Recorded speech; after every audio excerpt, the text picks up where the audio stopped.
Bueno, bienvenidos un día más a un nuevo episodio del podcast de Spaniard Performance y en este caso tenemos el episodio número 1 de la temporada 3. Esta temporada va a ir desde ahora mismo, cuando empezamos con el primer episodio, hasta finales del año fiscal, digamos, probablemente hasta principios o mediados del verano del año que viene, 2025. Así que nada, se vienen un montón de episodios con un montón de invitados que ya están programados, casi todos ellos, con un montón de temas, muchas preguntas, muchas ideas que me habéis ido dando, sobre todo dentro de la comunidad, que os recuerdo que si estáis por ahí podéis interactuar todo lo que queráis. Si no estáis por ahí todavía, es una comunidad completamente gratuita, tanto para entrenadores como para deportistas, así que os recomiendo que entréis por ahí, porque van pasando muchas cosas y cada vez vamos moviendo casi todo a través de la comunidad, a través de las cadenas de correo, hacemos las newsletters que son incluso cada día, se vienen noticias bastante gordas, así que os recomiendo que estéis por ahí si sois probadores físicos o si sois deportistas porque os va a interesar bastante. Como siempre, os recuerdo que tenéis abajo los recursos, tenéis los programas de Spaniard Method 3.0, Foundations y sin material, a los cuales podéis acceder ahora mismo para entrenar, para utilizarlos si sois entrenadores, para ver cómo yo programo el entrenamiento, cómo pienso el entrenamiento. Y también tenéis el descuento de 10% en el encoder de Vitruve si queréis utilizar el entrenamiento basado en la velocidad en vuestros entrenamientos, en los entrenamientos de vuestros deportistas. Lo tenéis por ahí también. Así que nada, vamos con el episodio de hoy y vamos a estar haciendo un pequeño resumen de la temporada pasada, de lo que hemos hablado con invitados y de 10 lecciones principales que yo he sacado de la temporada anterior. Estás escuchando el podcast de Spaniard Performance, dedicado a conocer todos los aspectos del rendimiento físico y mental. Soy Rodrigo Alvira, y si quieres llevar tus conocimientos y tu rendimiento a su máxima expresión, este es tu podcast. El primero de todos es la recuperación. Fue el primer episodio con el que abrí esta segunda temporada. Había pasado mucho tiempo desde la primera temporada, simplemente por tiempo, por que el podcast lleva bastante tiempo, depende mucho de los horarios también. Yo viviendo fuera de España y con muchos de mis invitados viviendo de España o de Latinoamérica, pues se hace más complicado algunas veces encontrar el tiempo necesario o el momento perfecto para poder juntarnos. Y fue el primer episodio y el primer momento que empecé a hacer un episodio yo solo, hablando de un tema, yo solo, y creo que ha gustado bastante. Creo que podemos tratar temas que no siempre, para los que no siempre tenemos expertos que puedan hablar de ello, que hayan investigado, que trabajen más a fondo con estas cosas, y yo puedo dar mi opinión, podemos buscar ese pensamiento crítico, y este fue el primer episodio. Y hablamos de la recuperación y vamos a tratarlo rápidamente. Y uno de los conceptos que yo sigo creyendo que es muy importante es llegar a comprender qué es la recuperación realmente. Muchas veces cuando hablamos de recuperación, lo primero que pensamos se nos va a la cabeza a ciertas maquinarias, a cierta tecnología que podemos utilizar para la mejora de la recuperación. La manera que yo veo la recuperación, y creo que me ha servido con deportistas de muy alto nivel y con deportistas de nivel más amateur, ha sido ver la recuperación por dos ramas. La primera de todas es que la recuperación depende al 100% de lo que nosotros hacemos de manera activa. Es decir, todo lo que es nuestro deporte, todo lo que es el trabajo de acondicionamiento, el trabajo de fuerza, esos tres pilares principales del entrenamiento de un deportista, son lo que determina la recuperación. Es decir, la recuperación no solo es lo que tú haces para recuperarte de esas acciones, sino lo que haces durante esas acciones, durante esos momentos. El control de las cargas, el control de la intensidad, el control del volumen, el saber cuánto hacer, cuándo hacerlo, en qué orden hacerlo, en qué momentos hacerlo, es clave para la recuperación. Porque tenemos que tener en cuenta que la capacidad que nosotros tenemos de recuperarnos es la capacidad que nosotros tenemos de manejar una cierta cantidad de trabajo. Por lo tanto, es una parte más compleja de entender, pero es una parte que podemos llegar a entender. Como deportista, por ejemplo, es la clave de comprender qué es lo que mi cuerpo necesita, con qué me encuentro bien. Es tan sencillo como el ejemplo de una tendinopatía. Las tendinopatías se comprenden muy bien a las 24 horas después de haber realizado una acción. Cuando nosotros realizamos algún tipo de acción, sabemos que a las 24 horas es cuando, o al día siguiente, es cuando ese tendón nos va a mostrar un poco cómo se encuentra después de lo que ha hecho en el día anterior. Si hay una respuesta de dolor, si hay una respuesta de rigidez, sabemos que es algo que al tendón no le ha gustado. Si encontramos una respuesta de la mejora del dolor, que nos permite realizar acciones explosivas, etcétera, etcétera, sabemos que es algo que probablemente el tendón le ha gustado. Es lo mismo con la recuperación, es entender qué nos funciona y qué no nos funciona.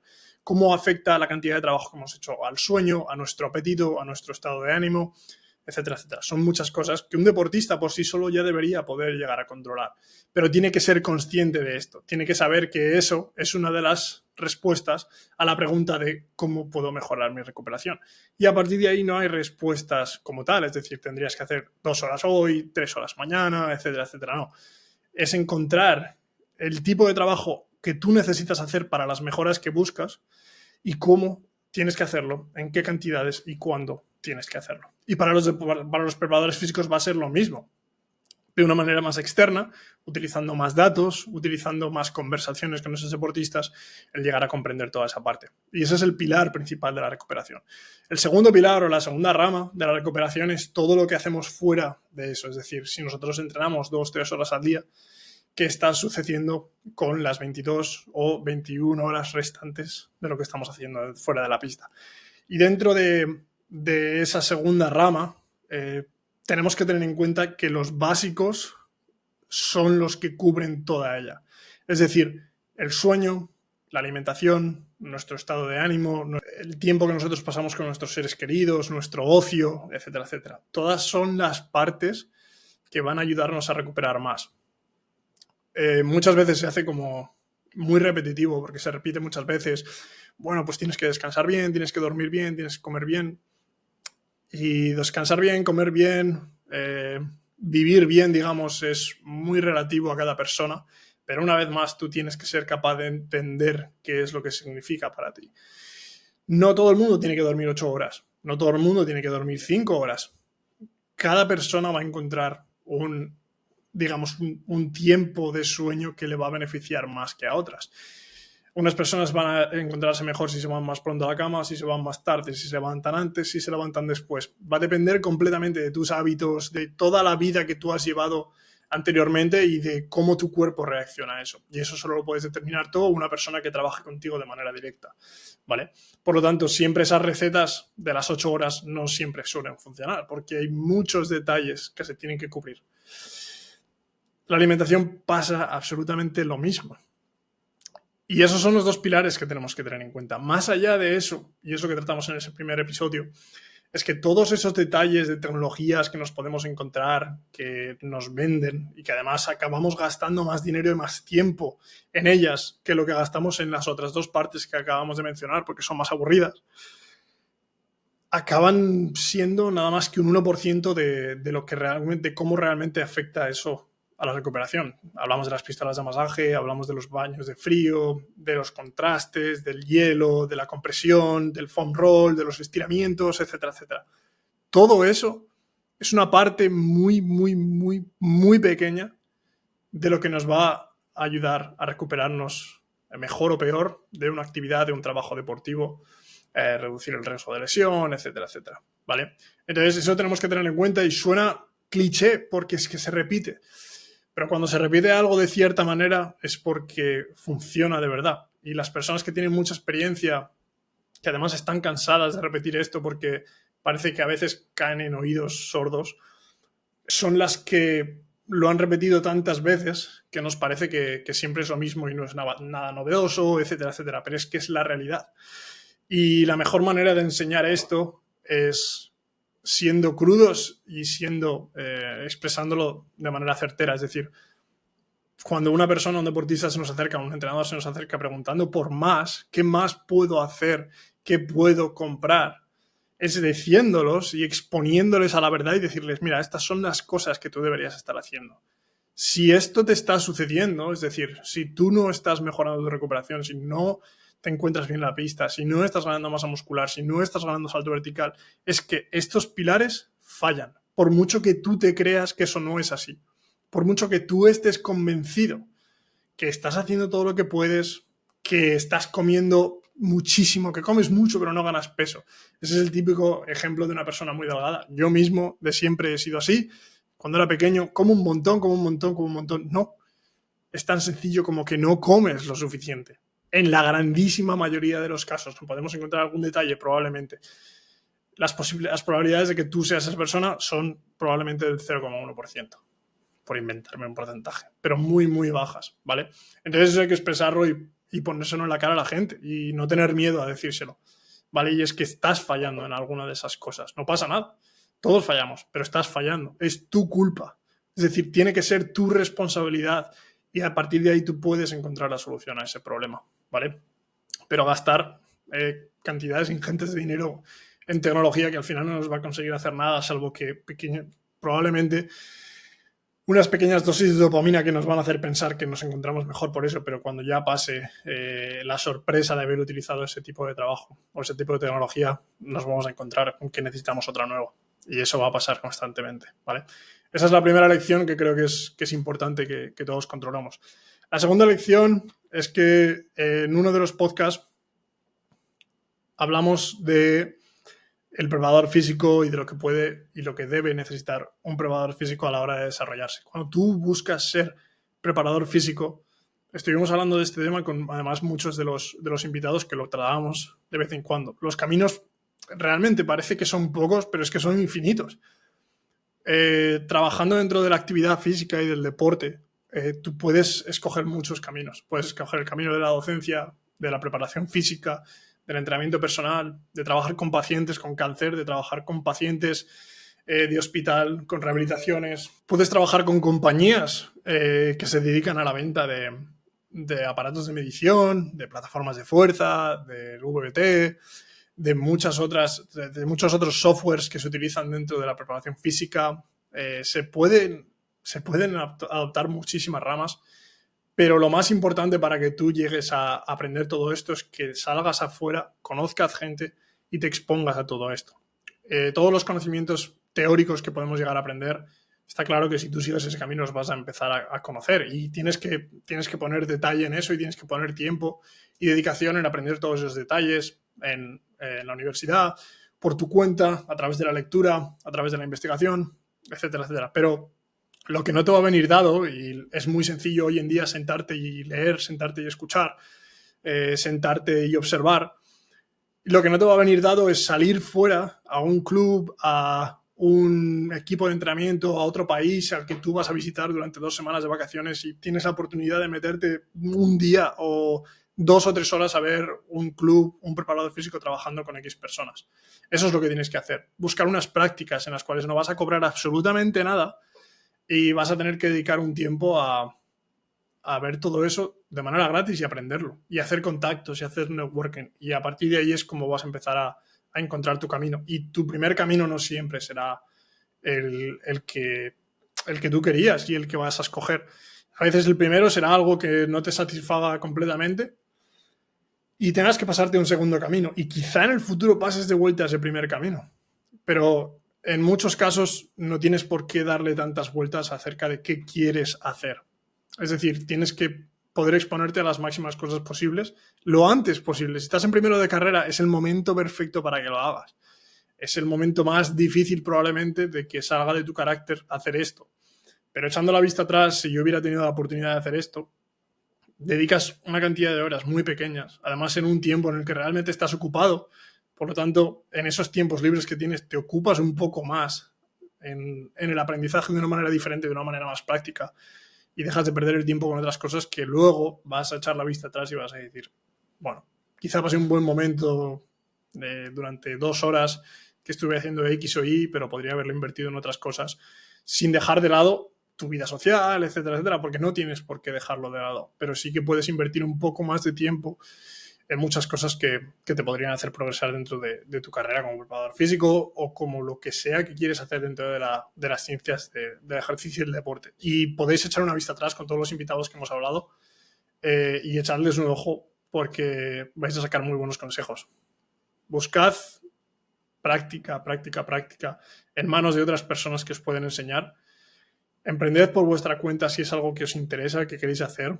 Crearos vuestra propia batería de ejercicios, llevad vuestros propios clientes y todas esas cosas que podéis hacer sin muchísimo esfuerzo y que os puede ayudar muchísimo en el futuro. La tercera cosa que estuvimos hablando es acerca de las compensaciones, las asimetrías y las lesiones. Fueron temas que tratamos a lo largo de toda la temporada Y hablábamos principalmente de las sesiones. Estuvimos hablando de compensaciones, de muchas veces de ese trabajo que se puede hacer, que se a veces de vez en cuando, que es un trabajo correctivo en el que buscamos corregir una serie de compensaciones, en el que buscamos a veces corregir una serie de asimetrías, etcétera, etcétera. Básicamente, la idea que hemos sacado de la temporada pasada, de haber hablado con personas, también con investigadores, con preparadores físicos que han tratado más con esto, después de mi experiencia personal que yo he plasmado en algunos de los episodios, es que la lesión es súper compleja.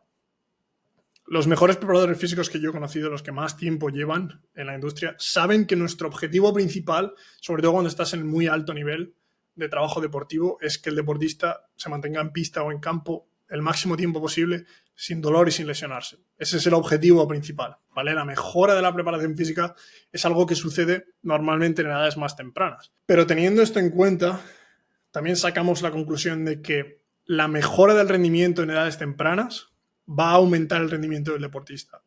El aumento del rendimiento del deportista va a aumentar la cantidad de fuerza que ese deportista tiene que manejar en las caídas desde alturas mayores, en deceleraciones desde velocidades mayores, y todo eso va a venir con un riesgo inherente que viene de aumentar nuestro output, de aumentar nuestra capacidad de elevarnos más o de ser más rápidos y de tener que decelerar y de tener que aterrizar desde alturas mayores. Pero a la vez, todas esas capacidades que nosotros aumentamos para saltar más alto, para correr más rápido, son el mismo tipo de habilidades que nos van a ayudar a aterrizar desde más alto y a decelerar desde velocidades mayores, ¿vale? Entonces, el aumento del rendimiento nos va a ayudar a reducir ese riesgo de lesión y tenemos que tener eso en cuenta. Y tenemos que tener en cuenta que también los 3 pilares que os he mostrado muchas veces, esos 3 círculos que luego se conjugan en un punto medio, que significa el mantener la salud del deportista, se componen de jugar a tu deporte lo máximo posible y exponerte a las acciones que vas a estar expuesto durante tu deporte. Incluso en edades más tempranas jugar a muchos deportes que te pueden permitir llegar a eso, que te pueden permitir adquirir una serie de habilidades, un abanico de habilidades mucho mayor y que luego pueden transferir realmente a mucha variabilidad dentro de tu deporte.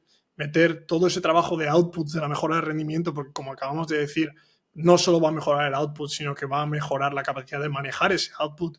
Y después, el trabajo que podemos clasificar más dedicado al tejido en sí o al trabajo de recuperación, que sí que nos va a ayudar a trabajar en todas esas estructuras de manera más analítica y que nos puede venir muy bien en momentos en los cuales la carga de trabajo es muy alta y lo único que tenemos que hacer es que asegurarnos que los tejidos están recibiendo una serie de estímulos diferentes para que no los tiremos demasiado hacia una dirección y acaben por petar, básicamente, ¿vale? Entonces esa es la clave de eso que comentamos acerca de las lesiones y compensaciones. Y tener en cuenta también llegar al punto de saber decir que la lesión es la lesión, que la mala suerte juega un papel muy importante dentro de la lesión, que la culpa nunca suele ser de nadie, que hay muchas cosas que se juntan cuando sucede una lesión y que en muchos casos, por mucho que hubiéramos querido hacer, no hubiéramos podido hacer nada. Y otra cosa que es importante destacar, que es muy dura de reconocer para muchas personas, y es que nadie o casi ningún deportista a muy alto nivel ha vuelto a ser el deportista que era después de una lesión muy grave. Cuando estamos hablando de lesiones que te dejan fuera de la pista durante mucho tiempo, del campo durante mucho tiempo, la grandísima mayoría de esos deportistas no vuelven a ser las personas que eran. Eso es una realidad que es muy difícil de digerir, que no quiere decir que no tengamos que hacer lo máximo posible porque ese deportista vuelva a ser el deportista que era, pero que tenemos que tener en cuenta siempre y tenerlo como una realidad a la hora de trabajar con uno de esos deportistas, porque es importante que esos deportistas entiendan la verdad desde el principio, porque si lo único que hacemos es alimentar mentiras a esa persona o alimentar de falsas esperanzas a esa persona, entonces vamos a crear una salsa perfecta para que llegado el momento en el que se tenga que enfrentar a la realidad sea muy difícil de digerir. Entonces yo creo que podemos, nuestra labor se basa en entender la realidad, saber cuál es la verdad y cuál es la realidad, saber hacérsela entender al deportista y a la vez también hacerles entender que la esperanza existe y que para ello necesitamos mucho trabajo, pero que el trabajo y el camino es el proceso y es lo que tenemos que disfrutar.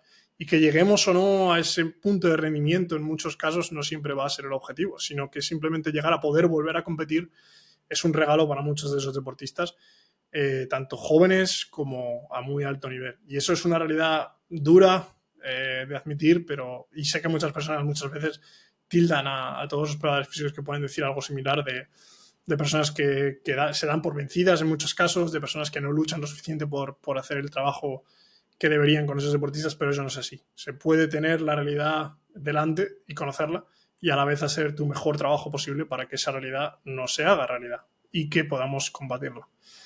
El cuarto punto, este podcast lo hicimos con Dani acerca de los complexes y de los contrastes. Fue un podcast que a mí me encantó porque además Dani tuvo la capacidad de explicar este podcast súper bien. Tuvo la capacidad de explicar estos conceptos súper bien porque se confunden muchas veces, tanto el concepto de PAPE como el concepto de PAP, como el concepto de complex, como el concepto de contrast. Básicamente para mí este episodio estuvo muy bien, sobre todo porque saqué dos ideas en conclusión.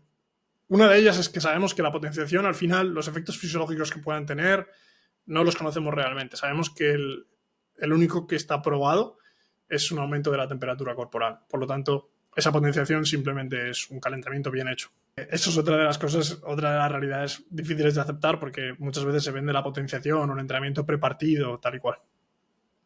La segunda porción es que cuando nosotros hacemos contrastes, trabajo de contrastes o trabajo de complex, el mayor beneficio de ese trabajo, visto lo que acabamos de ver, es simplemente que podemos ahorrarnos bastante tiempo dentro de una sesión de entrenamiento si lo organizamos bien. Pero tenemos que tener en cuenta que esa potenciación de la que hablamos quizá no sea tan beneficiosa y que haya un mayor efecto sobre el ejercicio subsecuente, es decir, el ejercicio secundario o terciario que estamos realizando por la cantidad de fatiga acumulada en los ejercicios anteriores. Es decir, que quizá en muchos casos ese trabajo de complex o contrastes no sea mejor que un trabajo aislado de cada una de esas cualidades que nosotros buscamos trabajar, ¿vale? Y como hemos vuelto a decir, probablemente simplemente porque el tiempo es limitado cuando trabajamos con ciertos deportistas. El contrast y el complex puede ser muy útil para esto, pero no podemos siempre venderlo como un trabajo que va a ser mejor, porque realmente no siempre es así.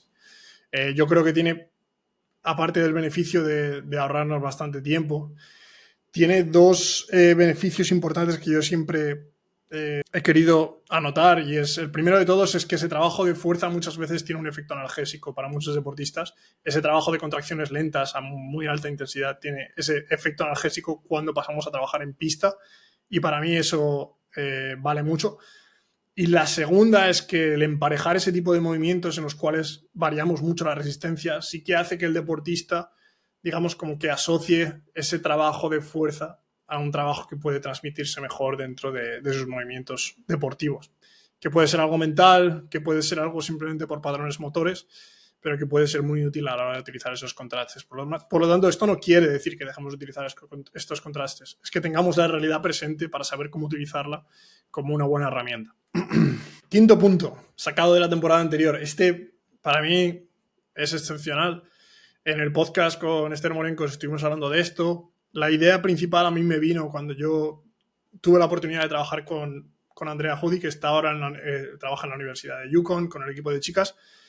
Y una de las cosas que hablamos y que ella me comentó por encima y que luego yo después, buscando hacer un poco de investigación, echar una mano con este tipo de lesiones, porque ahora sabemos que las lesiones en el deporte femenino están elevadas, sobre todo cuando estamos hablando de baloncesto en la NCAA. Ha pasado mucho, ahora en la WNBA está sucediendo también que hay muchas lesiones. Tenemos que tener en cuenta una cosa, es que cuando hablamos de las lesiones en el deporte femenino, se mencionan muchas cosas, ¿no? Su composición corporal es diferente, sus hormonas, sus ángulos a nivel estructural en la rodilla, en la cadera, etcétera, etcétera. Y no me voy a meter a describir todo esto en detalle. Y me parece perfecto que se utilicen estos argumentos, pero es que son argumentos que enmascaran completamente la realidad de todo esto. Y es que, una vez más, dentro del mundo de la preparación física, buscamos detalles demasiado complejos para solucionar un problema que tiene una razón bastante simple. Y es que a las deportistas en el mundo hoy en día y desde hace varios años no se les educa de la manera misma que a un deportista. Y es que no se les enfoca en el trabajo de fuerza, no se les enfoca en los beneficios que puede tener ese trabajo de fuerza desde que ellas son pequeñas, para evitar o para reducir ese riesgo de lesión más adelante. Y ese es el problema real. El problema está ahí. Es que no hemos realmente visto una generación de deportistas que hayan tenido el acceso desde muy jóvenes a todo ese tipo de trabajo que sabemos que puede reducir en grandísima medida el riesgo de lesionarse. Y nos estamos yendo por las ramas pensando que si ángulos, que si hormonas, que si composición corporal, que si no sé qué, que si no sé cuántas, cuando tenemos que empezar por la base. Tenemos que empezar a educar a todos estos entrenadores, a todas estas deportistas, que todo ese trabajo de fuerza lo deberían estar haciendo. Deberíamos eliminar todos esos estigmas que se pueden llegar a tener dentro del trabajo de fuerza y del deporte femenino, eliminarlos por completo y que entrenen como deberían entrenar. Que entrenen, que hagan todo ese trabajo de fuerza, de pliometría, de velocidad, con pesas, que puede parecer muy... puede dar mucho miedo al principio, pero que sabemos que tienen muchísimos beneficios. Y no tenemos que buscar detalles diferentes para encontrar una diferenciación que nos diga el por qué hay más lesiones. No. Tenemos que atajar por la parte más importante, que es esa, que es el educar y empezar a hacer lo que sabemos que funciona, cuando realmente no se está haciendo de manera correcta. Y después ya, si vemos que no hay soluciones a través de eso, que no será así porque las habrá, podríamos empezar a hablar de otros detalles que pueden llegar a ser más complejos, pero que realmente nunca llegamos a esos cuando hacemos las cosas bien hechas, con lo que tenemos de evidencia y con lo que tenemos de evidencia experimental también. Sexto punto, estuvimos hablando de la periodización. Periodización, progreso de cargas también, que sexto y séptimo punto se juntan, son dos podcasts que hice acerca de la periodización, de cómo periodizar el entrenamiento, de cómo controlar esa progresión de cargas. Y una de las cosas que yo he dicho durante la última temporada es que la periodización del entrenamiento en sí, como la hemos conocido, para los deportes de equipo, está muerta. Todo el trabajo que hablamos de mesociclos, macrociclos, microciclos, llegar a una progresión lineal a lo largo de la temporada para llegar a un punto en el cual podemos rendir mejor o más, tal y cual, está muerto, lleva muerta ya desde el principio. Muchos de los preparadores físicos que llevan trabajando en deportes de equipo a muy alto nivel lo saben, porque saben la cantidad de horas que pueden dedicar a la preparación física, saben la cantidad de partidos, de viajes que existe, del estrés que se pone dentro del jugador, y saben que es un ambiente extremadamente caótico. Y por lo tanto, por eso hice estos dos podcasts, porque tenemos que entender la periodización de una manera mucho más ondulada. Es decir, tenemos que entender que un deportista tiene que tener una serie de necesidades y esa serie de necesidades tienen que ir mejorándose poco a poco a lo largo del tiempo. Siempre vamos a estar dándole caña a cada uno de esos objetivos que tenemos, de esas necesidades. En algunos momentos les vamos a dar más caña que en otros. Vamos a tener más tiempo, vamos a tener más probabilidades de hacerlo, más posibilidades de hacerlo, y en otros no, pero va a ir todo por porcentajes. Si nosotros necesitamos mejorar la fuerza, la hipertrofia, necesitamos mejorar el control motor, etcétera, etcétera, todas esas cosas van a ir de la mano siempre, nunca van a dejar de ser trabajadas. Pero en algunos momentos vamos a tener que trabajarlas de una manera, es decir, metiéndole más caña al deportista, más volumen, más estrés, y en otros momentos vamos a tener que hacerlo de otra manera diferente, en la cual tenemos que permitir que el deportista esté fresco para participar en partidos 1, 2 o 3 veces por semana, en algunos casos. ¿Vale? Y ahí es cuando sabemos que ese concepto de periodización no funciona de la misma manera. Lo que no quiere decir que no funcione en algunos deportes y que sea muy útil conocerlo. La segunda parte es la de la sobrecarga progresiva, que va totalmente de la mano con ese proceso de periodización, y es llegar a comprender que la sobrecarga progresiva no es solo el concepto que hemos entendido en el culturismo, que es el aumento de las repeticiones, del volumen o de la intensidad. No es solo eso, sino que sabemos que a través de la propia mejora de poder nosotros mover más cargas de manera natural, si nosotros mantenemos las mismas series, repeticiones y la misma intensidad relativa, esa intensidad relativa se convierte en una intensidad absoluta mayor. El primer concepto básico, si utilizamos el entrenamiento basado en la velocidad, sabemos que manteniendo siempre un mismo levantamiento, una misma velocidad, la carga absoluta va a aumentar simplemente por el propio progreso del deportista. Sabemos que la intencionalidad tiene un punto muy importante, que modificando la intencionalidad de un levantamiento vamos a progresar también.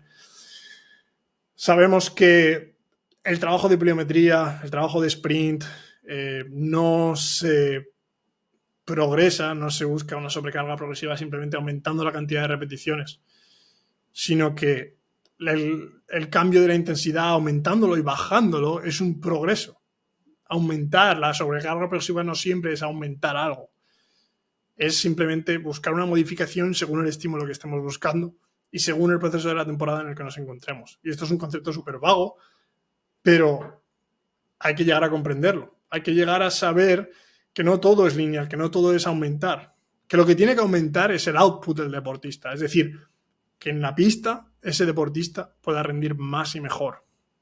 Y va a llegar un punto, además, en el que eso va a ser un plató, que simplemente vamos a poder seguir rendiendo, que el objetivo es estar presentes y rendir lo máximo posible. Nuestro máximo nivel, mantenerlo lo máximo posible, pero el nivel no siempre va a estar aumentando.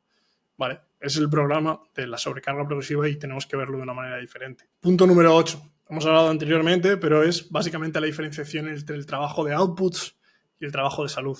¿Vale? Entre esos 3 círculos que os mostraba anteriormente, en los cuales al final, en el medio, en toda esa conjugación de círculos, nos encontramos la salud del deportista, vamos a encontrar 2 tipos de trabajo y tenemos que diferenciarlos con claridad. Y es lo que es un trabajo que nosotros hacemos para cuidar a los tejidos, para darle un estímulo diferente al cuerpo, y lo que es un trabajo que nosotros simplemente le damos al deportista para maximizar, para mejorar los outputs, el salto vertical, la fuerza, la explosividad, etcétera, etcétera. ¿Vale? Todas esas 2 modalidades del entrenamiento tenemos que llegar a diferenciarlas y tenemos que aplicarlas acorde a toda la parte de la temporada en la que nosotros nos encontramos o de fuera de temporada. 9º punto. La potencia no es el objetivo. Tuvimos a Vadillo en uno de los podcasts que básicamente estuvo explicando este punto. Yo lo expliqué anteriormente en un podcast individual, lo volví a tratar posteriormente en otro podcast. Cuando estuvimos hablando con mis compañeros de Road to Performance, estuvimos hablando de esto también. Es un concepto que puede ser muy abstracto, que no nos lleva más allá que simplemente conocer una vez más la realidad, y es que la potencia no es más que un resultado de la fuerza máxima aplicada ante una carga. Las cargas son infinitas, por lo tanto los valores de fuerza máxima son infinitos, porque un valor de fuerza máxima es la cantidad de fuerza máxima que yo puedo aplicar contra el suelo en un salto vertical y la cantidad de fuerza máxima que yo puedo aplicar contra mi 1RM en sentadilla. Esos 2 valores son 2 valores completamente diferentes y con una contractabilidad diferente, con una ejecución diferente, con una velocidad diferente, pero son valores de fuerza máxima. Y cuanta más fuerza nosotros seamos capaces de imprimir contra el suelo en cualquier situación, a mayor velocidad nos vamos a mover o vamos a mover esa carga con la que nos estemos enfrentando. Y por lo tanto, por último ya, mayor potencia se va a producir. La potencia es el último de todos, el último mono, que viene de resultado de la fuerza máxima que nosotros podemos imprimir contra un objeto o con nuestro propio peso corporal y la velocidad a la cual nos movemos, que es directamente dependiente de la fuerza máxima que nosotros producimos en ese tiempo que tenemos. Por lo tanto, pensar en potencia al final no acaba siendo más que confuso, porque lleva muchos problemas de los que hablamos. Si queréis echarle un ojo a ese episodio de potencia, os lo dejo también por aquí. Hablamos del problema de programar a través de la potencia, del problema de pensar que un ejercicio que ejerce mayor potencia va a mejorar nuestras capacidades explosivas en pista con nuestro propio peso corporal, porque no tiene ningún sentido, porque el trabajo de fuerza no funciona así, sino el trabajo de fuerza es bastante caótico a la hora de las mejoras que nosotros vayamos a conseguir en nuestro deporte. No quiere decir que trabajar con un 60% a la máxima velocidad posible va a ser mejor que trabajar con el 80%, simplemente porque ese trabajo al 60% a la máxima velocidad posible produzca más potencia, para nada, sino que ambas cargas, ambos ejercicios, ambos trabajos van a poder tener un efecto positivo sobre el rendimiento con nuestro propio peso corporal, y realmente no sabemos cuál va a ser la respuesta de cada deportista ante ello. Por eso tenemos que utilizar ambas. Y maximizar la potencia nunca es el objetivo. Maximizar la fuerza ante cualquier carga es el objetivo. Y por último, un poco como el primer punto que estaba hablando.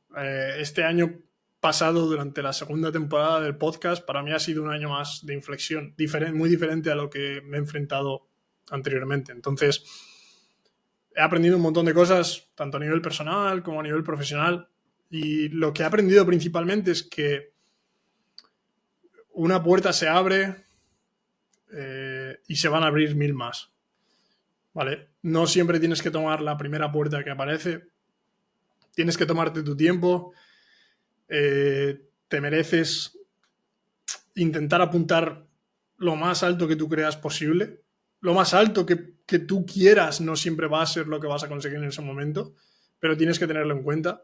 Intenta no minusvalorarte, porque puede pasar muchas veces que vemos a otras personas, me veis a mí en el podcast, que lo ve mucha gente, o veis a un preparador físico que está en X club, o que está haciendo cosas que tú crees que querrías hacer sin realmente haber estado en su piel. Y no siempre va a ser así. En muchos casos, creedme, porque esto pasa, y es que hay personas a muy, muy alto nivel que podrían ver lo que tú estés haciendo en la playa con tu familia una semana de julio, que ellos no pueden hacer y que darían lo que fuera por poder hacer eso. Entonces, sea lo que sea que estés haciendo, ten en cuenta que en cualquier momento de tu vida más adelante a nivel profesional y a nivel personal vas a querer cosas diferentes. Y en vez de intentar siempre querer aquello que no tenemos, intenta disfrutar lo que tienes en ese momento sin dejar de trabajar para conseguir una serie de objetivos que puedas querer tener en el futuro. Suena muy filosófico todo esto, pero bueno, está bien recordarlo de vez en cuando, está bien que aprovechéis lo que hemos dicho al principio de establecer relaciones con personas que tienen más experiencia que vosotros, que os pueden explicar todo esto con ejemplos prácticos, que pueden aplicar esto a ejemplos de vuestra vida, a momentos en los cuales vosotros no sabéis por dónde tirar, no sabéis qué hacer, que si docencia, que si preparación física, que si entrenamiento personal, que si no sé qué, que si no sé cuántas. Y tened en cuenta que no hay ningún camino que sea mejor o peor que otro.